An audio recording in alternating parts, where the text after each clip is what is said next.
Hello, hello mga kumarites! It's me again, Mami Loy.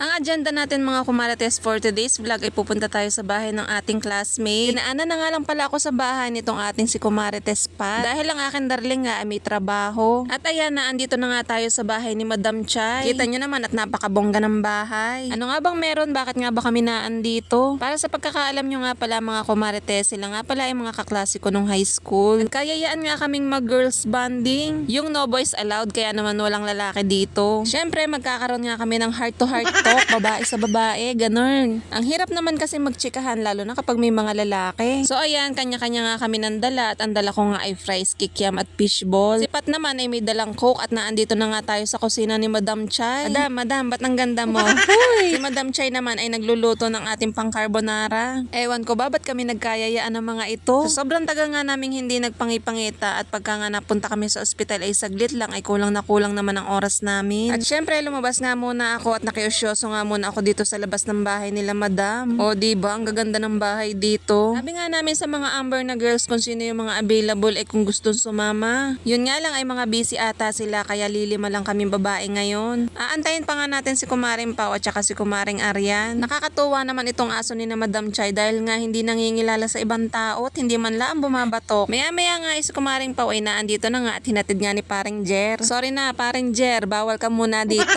No boys allowed muna. Gusto nga daw niya magsuot ng pambabae at baka sakaling makakalusot. Medyo seryosong usapan nga ito kaya naman umuwi ka muna at maglaba. At ayan, si Kumaring Pao naman ay may dala-dala namang ice cream. Ang unang usapan talaga namin ay alauna ng hapon. Tapos na-adjust, naging alas 3. Tapos si Kumaring Arya naman ay mamaya pa daw alas 5.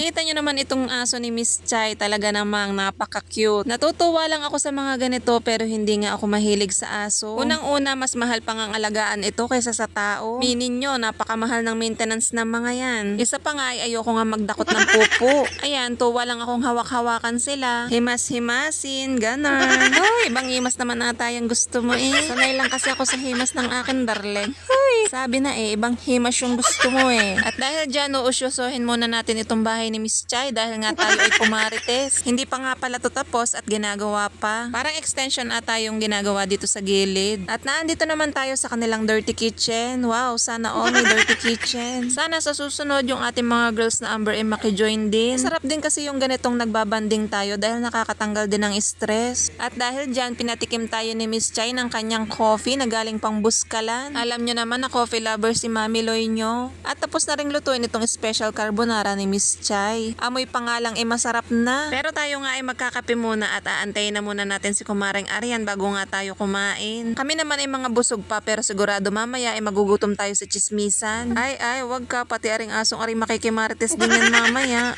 Pero sa totoo nga niyan kanina ay marami na nga kami na pagmaritisan ni Kumaring Pat kanina sa tricycle. Sa tagal ba naman naming mga hindi nagpangipangita ang dami na nangyari sa mga buhay-buhay namin. Sa totoo lang naman talaga naputol yung aming mga banding pamula nung kami ay gumraduate na nung high school. Nakakapag-banding lang talaga kami kapag ka merong reunion, ganon. Pero pagkatapos nga ng reunion, balik na ulit sa dati. Nawawala na talaga yung communication pagkatapos ng reunion. Syempre may mga kanya-kanya na nga tayong buhay. Pero alam nyo, sa nangyaring ito kay Marlene, mas marami kaming na-realize ngayon. Ang dahil nangyari sa kanya nga ito ngayon, nagkakaroon nga kami ng pagkakataon para magkasama-sama ulit. Nagkakaisa nga tayo ngayon dahil sa ating ka-Amber na si Marlene. Nakakalungkot man yung nangyari sa kanya, pero alam ko pagsubok lang ito para sa kanilang mag-asawa. At naandito na nga si Kumaring Arian at mas marami pa tayong mapapagtsikahan. Abahoy, Kumaring Arian, kanina ka pa namin inaantay. Ano ga are? Ay saan ka baga napasabit at wahak yung iyong pantalon? Kaya pala napakatagal mo kung saan ka napasabit. So ayan, dahil naandito na nga si Kumaring Arian, mas marami pa tayong pagchichikahan. Sa totoo lang mga kumarites, hindi na namin namalaya ng oras talaga. As in, kulang na kulang pa talaga ang araw na to para sa aming mga chikahan. Ang dami namin na pagkwentuhan about sa mga buhay-buhay, yung mga problemang dumating. At syempre, nakijoin nga din itong ating si Kumarites Kate. Shoutout nga pala kay Kate, kumusta? At kahit naman sa video call, ayan, kukunin daw niya akong kumare dahil siya ay buntis. O mga ka-Amber, hindi nyo alam. O ngayon, alam nyo na, buntis si Kumaring Kate. date. Kumare na agad at kukunin daw niyang ninang ang mga vlogger. Ay, siguraduhin mong pag nagle-labor ka ay ako iyong tawagan at ating iba-vlog. Gusto ko yung kita agad ang ulo ha. So ayun, bago nga kami magtsikahan ng bonggam-bongga, kakain nga muna kami. Dahil itong si Kumaring Aryan nga ay ginabi na. At syempre hindi pa naman ito ang una't huli na pagkikita namin dahil nga ito ay may kasunod pa. Nakakatuwa lang din talaga dahil nga yung banding namin talaga ngayon ay yung mga problema namin sa buhay. Yung iba naman ay past na at yung iba naman ay nangyayari pa lang. At kita nyo naman itong siskat, nagsasalita ako din pero ayan, nakikichismis din. Pero kunwari pa yan, pero nakikinig din yan. Syempre ako kumarites lang pero yung iba nga ay hindi ko rin naman alam. Kaya nagugulat na lang talaga ako sa mga nalalaman ko. Diba, naku-curious ka kung ano yon. Hindi ka kasi sumama Ay, alam nyo ba kung anong reaction ko? Hindi nga.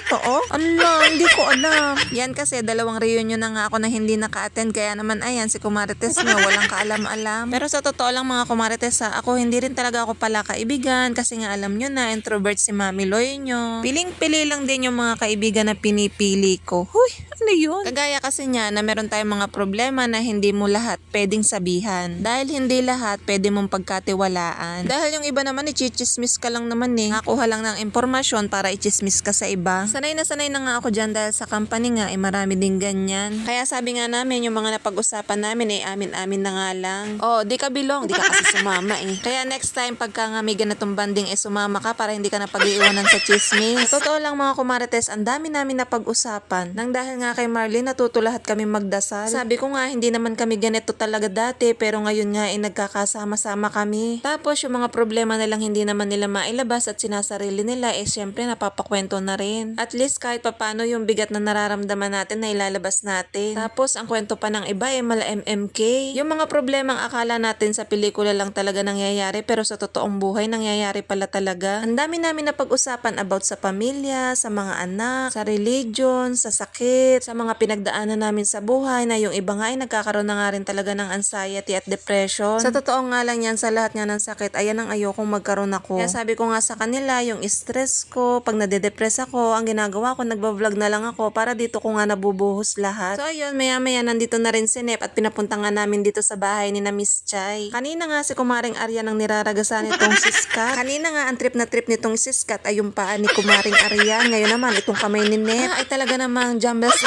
na Aryan. Hala ka, yari ka sa mama mo. Ayan, napapaluin ka. Ay mana nga daw sa may-ari. So ayan, napakabilis talaga ng panahon. Ay dati-rati nga ang pinoproblema lang namin ay kung paano magkakating kay Sir Lainyo. Ang sarap talagang bumalik sa pagka-high school, no? Ang poproblemahin mo lang ay kung paano ka papansinin ni Crush. Ngayon pala talaga mga adult na tayo ay talaga namang napakahirap at puro problema sa buhay. Ay harangan mo man ng sibat ang problema ay nakakalusot pa rin. Ay sa sobrang dami nga namin na pag-usapan ay hindi na namin namalayan ng oras. Pagtingin ko nga ay 11:30 na pala, mag-aalas 12 na. Masarap talaga kung magdamagan ng kwentuhan Yan, kaya kay pareng Nep, huwag ka mag-alala, nandito lang kami para sa'yo. Hanggang sa dulo magkakasama tayo. Hindi ka nag-iisa at naandito lang kami. Alam namin na kaya nyo mag-asawa yan at malalagpasan nyo yan. Basta alam ko malakas ang kapit natin sa taas. Pagsubok yan ni Lord at hindi yan ibibigay sa'yo kung hindi mo yan kaya. So yan, bye mga kumarites. Siyempre, charot-charot lang, maghihiwalay-hiwalay na kami. Hindi pa ito ang huli natin banding at sigurado ito ay masusundan pa. Nakalimutan ko nga pala na may pasok pa ako bukas. At ayan, yung mga sundo nga pala nila ay naandito na rin. Ako nga lang pala yung walang sundo dahil ako'y tinulugan. Eh di malamang, nag-inom na naman doon sa kanyang chicks. Salamat nga pala kay paring Jenner at saka kay Maring Pat. Salamat sa paghatid nyo sa akin. Mag-aalas 12 na nga pala itong mga kumarites, kaya naman hanggang dito na lang. Thank you for watching. Bye!